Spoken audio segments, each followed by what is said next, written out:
കുഴപ്പമില്ല, കാണാം. പടം പൊളിയാണ്, ആവറേജ് ആവും. Family subject. പക്ഷേ ഇൻട്രോയിൽ വരെ ഭയങ്കര പോരെ. ഇൻട്രോയിൽ ലാസം കോടതി സീൻ കുറച്ചുണ്ട്, അത് കാണാം. ബാക്കിയുള്ള സമയമൊക്കെ ഒരു സീരിയൽ പോലെയാണ് പോണത്.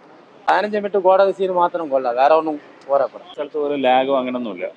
ഭയങ്കര രസമായിട്ട് നല്ല എഴുത്താണ്, നല്ല രീതിയിൽ ഡയറക്റ്റ് ചെയ്തിട്ടുണ്ട്. പിന്നെ കാസ്റ്റിംഗ് ഒക്കെ ഒരു പുതുമയുള്ള കാസ്റ്റിംഗ്. ഇതൊക്കെ അത്യാവശ്യം വർക്കായിട്ടുണ്ട്. തമാശയെക്കാളും കൂടുതൽ ഇമോഷണലി നല്ല വർക്കാവുന്ന സിനിമയാണ്. നല്ലൊരു സിനിമ, ഹിറ്റാവാൻ സാധ്യതയുള്ള സിനിമ. വളരെ നല്ല സിനിമയാണ്, ഇഷ്ടപ്പെട്ടു. എല്ലാ പുരുഷന്മാരും പ്രത്യേകിച്ച് വന്ന് കാണേണ്ട സിനിമയാണ്, സ്ത്രീകളും കാണണം. വളരെ നല്ല സിനിമ. ആസിഫിലേക്ക് ഒരു ഹാറ്റ്സ് ഓഫ്. നല്ല സിനിമ, നല്ല പടമായിരുന്നു, എല്ലാവരും കാണേണ്ട പടമാണ്. പ്രത്യേകിച്ച് പുരുഷന്മാർക്ക് വേണ്ടി ആദ്യമായിട്ടാണ് ഒരു വോയിസ് പുരുഷന്മാർക്ക് വേണ്ടി ഒരു നേച്ചർ സിനിമയാണ്. ആസിഫിന് നല്ല അഭിനയമായിരുന്നു, തകർത്ത് അഭിനയിച്ചിട്ടുണ്ട്. ടാഗൊന്നുമില്ല, നല്ല സിനിമയാണ്. തമാശ എല്ലാം ആവശ്യത്തിനുണ്ട്, ഒരു ഈക്വലൈസ് ചെയ്ത് കൊണ്ടുപോയ സിനിമയാണ്. നല്ല അഭിനയമായിരുന്നു. അതിലൊരു പൊളിറ്റിക്സ് പറയുന്നുണ്ട്, അത് നന്നായിട്ട് വർക്കൗട്ട് ആയിട്ടുണ്ട്. ഒന്നുമല്ല, നമ്മുടെ നിയമത്തിലുള്ള പല കാര്യങ്ങളും അതിലുള്ള പോരായ്മ കാലത്തിനനുസരിച്ച് നിയമത്തിലും മാറ്റം വരേണ്ട കാര്യങ്ങളെ കുറിച്ച് ഇതിൽ വ്യക്തമായിട്ട് പറയുന്നുണ്ട്. ത്രില്ലല്ല, അത് പടം കാണുമ്പോഴത്തേക്ക് മനസ്സിലായി, കണ്ടു തന്നെയാണ്. പുരുഷന്മാർക്കുള്ളതാണ്, സ്ത്രീകൾക്കുള്ളതാണ്, കുടുംബത്തോടെ കാണാനുള്ള സിനിമയാണ്. അതെ, നല്ല മെസ്സേജ്. മൂവി കൊള്ളായിരുന്നു. ജീവിത പ്രശ്നം എങ്ങനെ സോൾവ് ചെയ്യാന്നുള്ളതായിരുന്നു. അടിപൊളി സിനിമയാണ്. പലവരുടെയും ജീവിത പ്രശ്നം മാറാനുള്ള ചാൻസ് ഉണ്ട് പോലെ സോൾവ് ചെയ്ത കൊള്ളാമായിരുന്നു. സിനിമ കൊള്ളായിരുന്നു. ആ ഒരു കൺസെപ്റ്റ് വെച്ചും ആ കഥ വെച്ചും പിന്നെ മേക്കിംഗ് വൈസ് ആയാലും വളരെ നല്ലൊരു ഫിലിമാണ്. പിന്നെ ഈ പറഞ്ഞ പോലെ കല്യാണം കഴിക്കാൻ പോകുന്ന പയ്യന്മാരും അവരുടെ വീട്ടുകാരും പെൺകുട്ടികളും അവരുടെ വീട്ടുകാരും എല്ലാം ഡെഫിനറ്റ്ലി വന്ന് കാണണമെന്നാണ് പറയുന്നത്.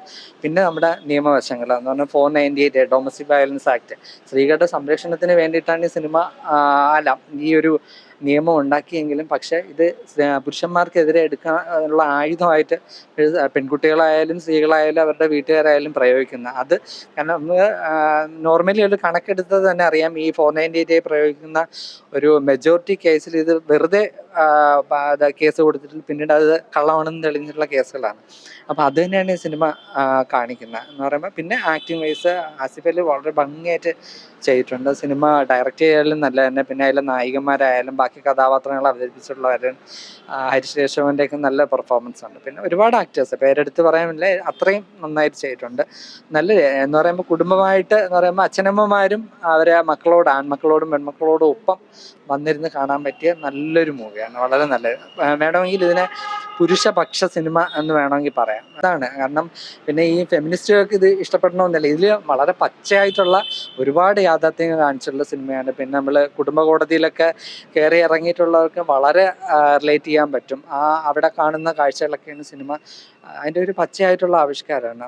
ഒരു 10ൽ 10 മാർക്കും കൊടുക്കാൻ പറ്റിയ നല്ലൊരു മൂവിയാണ് എന്ന് പറയുമ്പോൾ. പിന്നെ നമുക്ക് തമാശ സിനിമയെന്നല്ല, വളരെ സീരിയസ് ആയിട്ടുള്ള സബ്ജക്റ്റ് വളരെ ഭംഗിയായിട്ട് ഡയറക്റ്റ് ചെയ്തിട്ടുണ്ട്.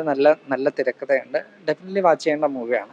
അല്ല, പ്രത്യേകിച്ചും ആൺമക്കളോടും പെൺമക്കളോടും ഒപ്പം അച്ഛനമ്മമാർ ചെന്ന് കാണേണ്ട നല്ലൊരു മൂവിയാണ്. ഇപ്പോഴത്തെ കല്യാണം, അത് കഴിഞ്ഞുള്ള പെട്ടെന്നുള്ള 1 മാസത്തിലെ ഡൈവേഴ്സ്, അതാണ് സബ്ജക്റ്റ്. പിന്നെ കുറച്ച് മെയിൽ ഓറിയന്റഡ് ആണ്. ഫാമിലി കാണാം, വൈഫ് ചോദിച്ചാൽ മതി, ഫാമിലി ആയിട്ട് കാണാൻ പറ്റും. നല്ലതാണ്, റെലവൻ്റ് ആയിട്ടുള്ള ടോപ്പിക്കാണ്. ആണ്. അതായത് ഇപ്പം സ്ത്രീകൾ കുറേ ലോസും ഒക്കെ പറഞ്ഞിട്ട് അവരുടെ മേലാണല്ലോ, അതിനെതിരായിട്ടുള്ളൊരു പെർഫോമൻസ് ആണ്. ആസിഫ് ഈ അടുത്ത കാലത്ത് എനിക്ക് തോന്നുന്നു കെട്ടിയോളം മാലാഖയുടെ കഴിഞ്ഞിട്ട് ഇപ്പോൾ ഏറ്റവും നല്ലൊരു പെർഫോമൻസ് ആണ്.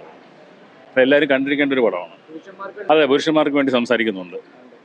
അത് ഭയങ്കരമായിട്ട് ആൾക്കാർ ശ്രദ്ധിക്കാത്ത പല ആംഗിളിലും പുരുഷന്മാർക്ക് വേണ്ടി സിനിമ സംസാരിക്കുന്നുണ്ട്. എന്നാലും നല്ലൊരു പടമായിരിക്കും.